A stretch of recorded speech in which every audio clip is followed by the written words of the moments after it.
Welcome to Nexus. I'm Wanda Allen Abraha, the Director of the Human Relations Department. We are excited to have the opportunity to bring you today's program. The Human Relations Department enforces and encourages fair treatment and equal rights for the citizens of the City of Winston-Salem. The Human Relations Department has three key areas of responsibility. They are investigating housing discrimination based on race, color, national origin, religion, disability, family status, and gender, mediating landlord-tenant complaints, and conducting cultural diversity education and inclusion training and outreach. This television program is a part of our education and outreach efforts. All Nexus television programs feature community partners. During this episode, we will focus on September as Cultural Awareness Month. We will be speaking with Mary Jo Turner from the Hispanic League and Nora Baker from the Human Relations Commission.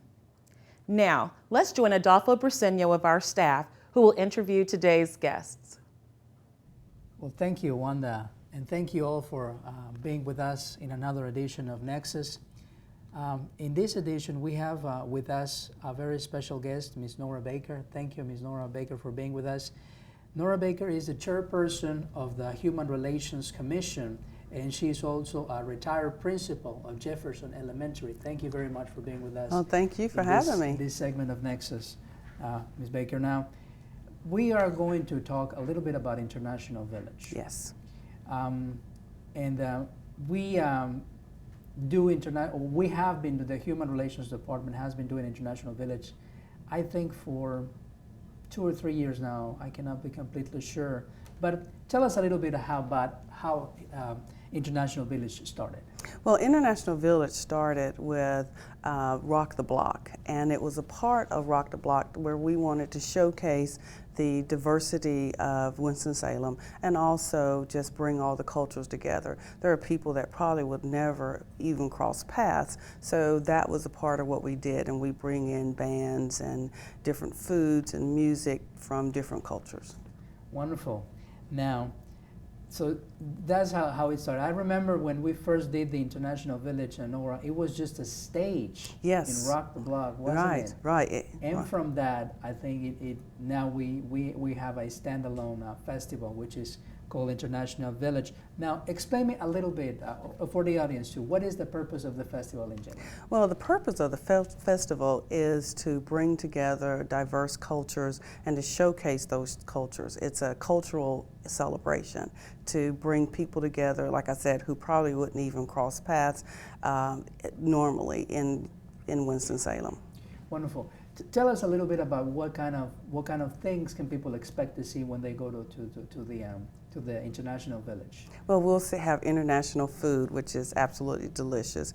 We have countries represented such as Mexico, Latin America, Jamaica, Ethiopia, and India, just to name a few. And there'll also be a lot of music. There'll be activities for children.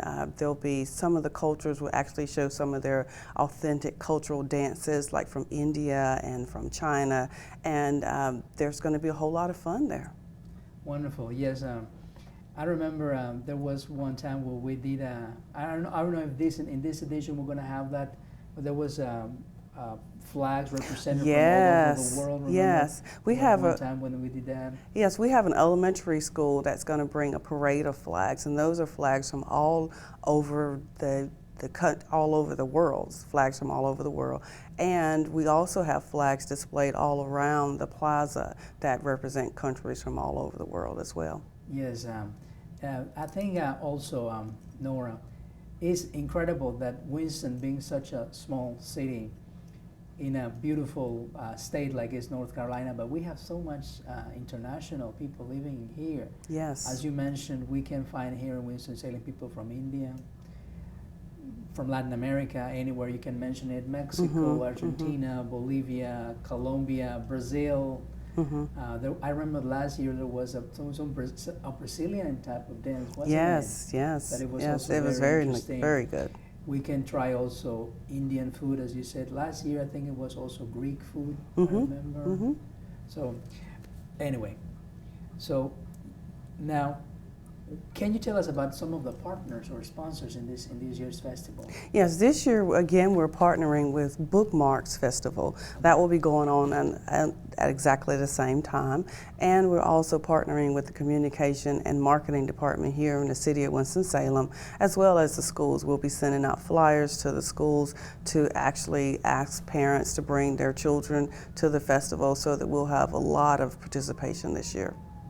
Wonderful, wonderful. Is there something in this edition of International Village that's going to be different from last year, from some other editions that you can think of? I can't think of anything that's going to be as different. I think we're still going to have a lot of the same music, some of the same performers that we've had before. But each year it gets bigger and bigger, and we're hoping that it begins to actually draw more people from more facets of Winston-Salem downtown to see what the International Village is all about. Absolutely.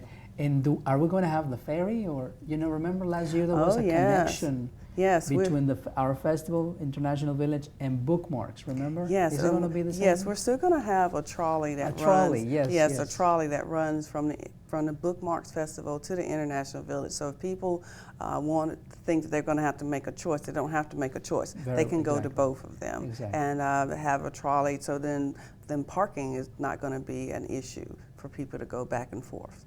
Wonderful. Now, in general, why do you think should community attend? What is going to be there for those in the community that are not international? Well, for those who are not international, this is going to be a way for them to just immerse themselves in the cultures and to help to understand the diversity that is here in Winston-Salem. As you said, we are a very diverse culture here in Winston-Salem, probably a little over 40% minority in Winston-Salem. So this is just a way for them to be able to taste and listen and experience the diversity of Winston-Salem. Wonderful, wonderful. And it's also, I guess, an opportunity, Nora, for the city of Winston-Salem to affirm the commitment that it has to welcome everybody, regardless where you're from. In here, you're going to find a place to showcase your strengths and the best that you can offer, and offer it to Winston and to America and to North Carolina in general. Yes. Now, do we have the date of the festival, Nora? I believe it's going to be the 12th of September. Yes, September 12th. It's going to be the 12th of September, and it's going to be in our usual place, is in Corpening Plaza here in downtown Winston. Yes. And as Nora said, you shouldn't have any issues with parking, correct? Correct. The festival will go somewhere between noon and 7, I believe. Yes, from noon till 7. From noon to 7. And as Ms. Baker has said, those who attend will find there's an activity every time from noon all the way till 7. There are going to be children activities. Yes. There's going to be, I think, a bouncy house too. A bouncy house, We usually have a bouncy house too for children, right? Last year I brought my grandson, and he got into that bouncy house and did not want to get out of it. He had such a great time. There was face painting and lots of other activities for kids. So we have great volunteers. I want to say that. Shout out to all those great volunteers from our groups that actually help the Human Relations Commission. Yes. So. The youth group are also very, very committed, and they do a fantastic job helping us go through the festival, because it will take a lot of hands, to try to successfully navigate through the end of the festival. And as Nora say, you guys will find you will find activities for the children. In the stage, we'll have presentations for the adults and the children, and of course the food. You cannot miss it. Yes. So, well, thank you very much, Ms. Baker. Ms. Baker is chairperson of the Human Relations Commission and retired principal of Jefferson Elementary. And we have been talking about International Village. International Village is going to be the Saturday, the 12th of September. And it's going to be from noon to 7 in Corpening Plaza here in downtown Winston-Salem.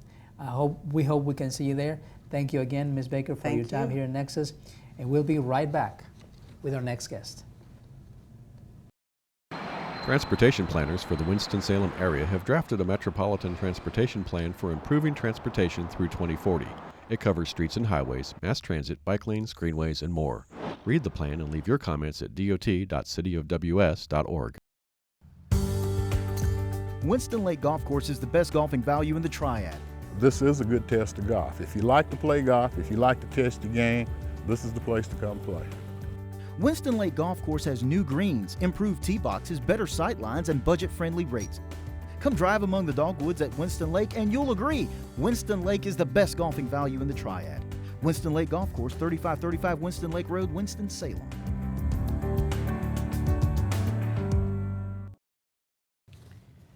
Well, thank you for still being with us, and thank you for having. We have Mary Jo Turner here. She's our next guest in Nexus. Mary Jo Turner is the executive director of the Hispanic League. Thank you very much, Mary Jo, for being here. And now we're going to talk to Mary Jo about the next upcoming fiesta, Right. which is the signature event for the one of the signature events for the Hispanic League. Tell us a little bit what's Fiesta going to have this year. Well, Mary Jo. Fiesta is going to be amazing. This is our 23rd year of doing Fiesta. And what's going to make this year even more fun and exciting is we are expanding the footprint once again. Wow. If you have been there before, you know it's down on 4th Street, Poplar, Spruce, and Holly. But this year we're expanding into the Milton Road Center for the Arts, the Haynes Brand Theater parking lot, the Sawtooth Center. Wow. So there'll be even more exciting things for everyone to enjoy. Wow, wonderful.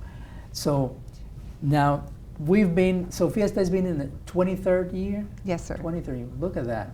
So that's a little bit that's going to be different this year. I remember last year there was the running of the bulls, remember? I do remember that. That was fun. In fact, it was so successful. What we did was we made that a separate event. We had that in June last year. Yes. It was over at the Winston-Salem Fairgrounds, so we had our very own running of the bulls, our fabulous bowl there that we had from Paper Hand Puppets. We are hoping to have Paper Hand Puppets there as part of the Parade of Flags again this year. Okay. And there's so many different activities. We have Los Planeros de la 21, which is a Grammy-nominated group that's coming from New York City. Wow. And not only will they be performing 2 different sets at Fiesta, they're coming in ahead of time and will be performing at Winston-Salem State University on the Thursday before Fiesta and in the Winston-Salem school system on the Friday before Wow. Fiesta. So we're trying to maximize having this wonderful group come down. They are, their music is about not only Latin music, but the Cuban and African influences and Creole influences on Latin music. So it's a very new, spectacular way of looking at music from that part of the country and how it can influence our community. Look at that. Now, so we were talking about performers. Are there any other featured performers? I remember. So we're going to have those ones. We always have. I mean, Fiesta has a star-studded, of people that perform. Who else is going to be there? Well, of course, we always have, I mentioned the Parade of Flags. We have a mariachi band. We have different dancers that come from different countries. We're trying to include maybe some dancers from Cuba this year, which will be different. We have 4 stages of entertainment. We have the indie stage, which used to be a cultural stage, was up there on the corner of 4th and Poplar Street. The main stage will be behind the Lowy building in that parking area. There will be a children's area stage, which is in the Winston Square Park area. And then new this year is the cultural stage in front of the Milton Road Center for the Arts. And that will be kind of facing the Haynes Brand parking lot area. Okay. And we're going to have seating there. And one of the big bands that's coming this year is Boca Negra. They're a Peruvian band. Look at that. And they're local and Peruvian at the same time. They're actually come out of Kernersville originally, but they're fabulous. And then I believe Zerka is going to be there. We're going to have Grupo Panelli, which is a man who comes and does demonstrations about different kinds of wood instrument toys. That'll be in the children's area. I can't even think of all the different groups, but there's going to be lots of opportunities to be entertained in different ways. It's a long program because it's from noon to 7? It's noon to 7 p.m. exactly. And then we also have, as I mentioned, the Parade of Flags, where we have the proclamation. Will be 22 countries represented, plus the United States. That makes a total of 23 flags that will be there. And they'll go to each of the stages and be recognized. We hope to have representation, of course, from the mayor's office, the governor's office, as well as hopefully the Mexican consulate will be there. There'll be vendors from many different parts of our community sharing information, giving ideas out. There's always those freebie things that families like to pick up. The Hispanic League tent is a great place to come by and visit. We have t-shirts and hats and things like that for sale there. One thing that's new this year, as you and I were talking earlier, is always this amazing food. We have food for all these different countries, and it's authentic Latin food. We're looking at, of course, having our traditional pupusas, which are a favorite from so many, empanadas, tacos, and on and on. But we're going to have a system where we're using tickets to pay for food this year. And there'll be 4 ticket booths, so people are encouraged to go buy your tickets first. They're $1 each. So you buy like a strip of tickets, 5 tickets for $5, and then when you take go to visit the food booths, you actually give them the tickets, so you won't have to worry about trying to find the right change, and the vendors don't have to worry about handling money. It'll make the process quicker, because one of the things we've heard in the past is, oh, it takes like 30 minutes to stand in line. Well, now, hopefully with having these 4 ticket booths, you'll be able to just go up, hand off your tickets, and the vendors will have, you know, and I'm just guessing on this, 5 pupusas for $6 or something like that. I'm not sure the amount. I see. But then you would just give them the 6 tickets. I see, yes. I've been there in Fiesta many times, and yes, it is true. Sometimes the most popular vendors of food, I mean, they have long lines. Right. But it's the nature of the festival. Now tell us a little bit, when you think about the greater community, this is not only for Hispanics, correct? I mean, Fiesta. No. What is the? We have a very diverse group of people that come and visit, not only from Winston-Salem, but across the state of North Carolina, South Carolina, Virginia. We've had visitors from Florida, Tennessee. We really are, I think, the largest one-day Hispanic street festival. I think in the state. I've heard Raleigh might get, like 9,000 or 10,000, and I've heard maybe 15,000 in Charlotte. Really? But we average about 25,000 to 28,000 people. Wow. Because people really enjoy the diversity of all the different arts and crafts and cultural opportunities that they have with us. Yes. Now, so you were mentioning that you know that people from outside Winston-Salem come to the festival? Absolutely. Wow. Last year we did a survey, and this year we're going to do another one. And it only takes a minute, and we're going to have it available on cell phones, so people can just go to that app and put your zip code in, top of the line, how many people are in your group that are coming, are you spending the night with us? So again, it's going to be, I think, 11 to 15 questions that you could very easily answer with your cell phone. And give us information, because that helps us so that we're marketing in the right places, and also helps our vendors and people know that they're making impact in the community. It's impressive amount. So 20 to 25 visitors, that's the expectation. 20 to 25,000. Exactly, that's what I meant to say. People, yeah, that's a lot of people. It's a lot of people. But they don't all just come right at once. We see kind of surges throughout the day. There's some people that come right early on in the day around noon, 1 o'clock, because they want to be there for the lunchtime to be part of the Parade of Flags. And then we have people that come later in the day because they really want to be there for the dance contest and some of the entertainment that comes a little later in the day. Is there going to be a dance contest? Oh, absolutely. Okay. It wouldn't be the same without a dance contest. And so we're very excited about that. And the dance contest will be over there on the stage that's closest to the Milton Road Center for the Arts. Okay. In the past, it's been at the main stage, so we're changing that up a little bit this Okay. year. Wonderful. Now tell us a little bit about your partnership with the Human Relations Commissions and the City of Winston-Salem in general, Mayor Jo. Well, we're very, very pleased that we have been able to build bridges with many different organizations and have partners in the community. In the Human Relations Commission, we have been part of the Building Integrated Communities process. And that's something that's been taking place over the last 2 years. The report has just come out. Yes. It's been a 2-year study looking at the differences of perhaps gaps and services that we might have in the community and where we can best fit to meet those needs. And it's been a wide group of people from the Winston-Salem Forsyth County Schools, the Food Bank, International Center at Forsyth Tech, of course the Hispanic League, and a number of others that really have a vested interest in making sure that our immigrant community is embraced and having the needs met that they have. Wonderful, wonderful. So, well, thank you, Mary Jo. So just to finish, when is Fiesta going to be, Mary Jo? So Fiesta is Saturday, September 26th. It's noon to 7 p.m. And again, if you come down to 4th Street or if you get the Poplar, Holly, or Spruce, you'll be able to find a exciting opportunity to be a part of everything. There is parking in the parking decks surrounding the areas. We do have special parking for our volunteers. Volunteers, it takes about 300 volunteers to put this event together. So we still need volunteers, we still need some vendors, sponsorships are still available. So even if it's just a couple weeks out and you haven't made a decision, give me a call at the office and we'll see if we can't make that happen. Well, thank you, Mary Jo, for being with us.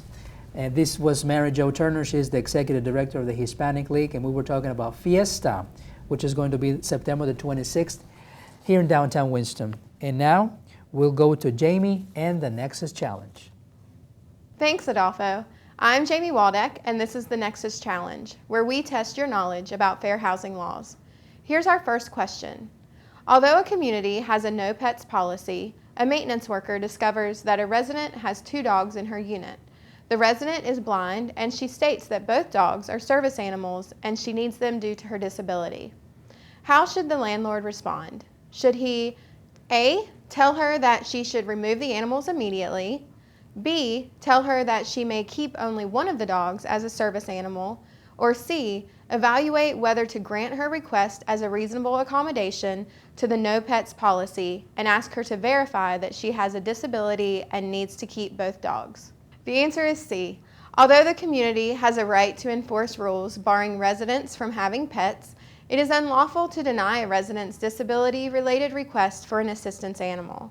Without more information and documentation, the landlord cannot determine whether the resident needs both dogs. Here's our next question. The screening policy for an apartment complex requires a criminal background check for all adult applicants. Recently, a former resident who was a good tenant applied to move back in and asked the landlord to skip the background check since she had been screened the first time she lived there. Keeping in mind the provisions of the fair housing law, what are the landlord's options? Is it A, he could skip the background check based on the tenant's previous good record? B, he can skip the background check if it has been less than 6 months since the tenant moved out? Or C, he has no option. The landlord must make a new background check. The answer is C. If an apartment community screening policy includes criminal background checks, the landlord is obligated to apply the policy consistently to all applicants. To avoid the appearance of selective enforcement, the landlord should not make exceptions to the policy for former residents. And here's a last question. A young couple is interested in renting an apartment. They recently moved here from Russia, and you have a vacancy next door to a Russian-speaking family. Although there are other available units, you believe they would be more comfortable living near others who share the same cultural background. Which response is allowed under the fair housing law? Is it A, you may only show the available unit beside the Russian-speaking family? B, you must show them all available units? Or C, you may decline to rent them any unit because you do not want to encourage another Russian-speaking family in your complex? The answer is B. Show them all available units. even though you might have the best of intentions in showing them only the unit next to another Russian-speaking family, this could be considered unlawful steering based on national origin. Fair housing law does not permit you to limit housing choices by encouraging or discouraging prospects from living in your community or in certain parts of the community. And that's this month's Nexus Challenge. I'm Jamie Waldeck. Now let's go back to Wanda. Thank you, Jamie. Before we go, here's a look at some upcoming events.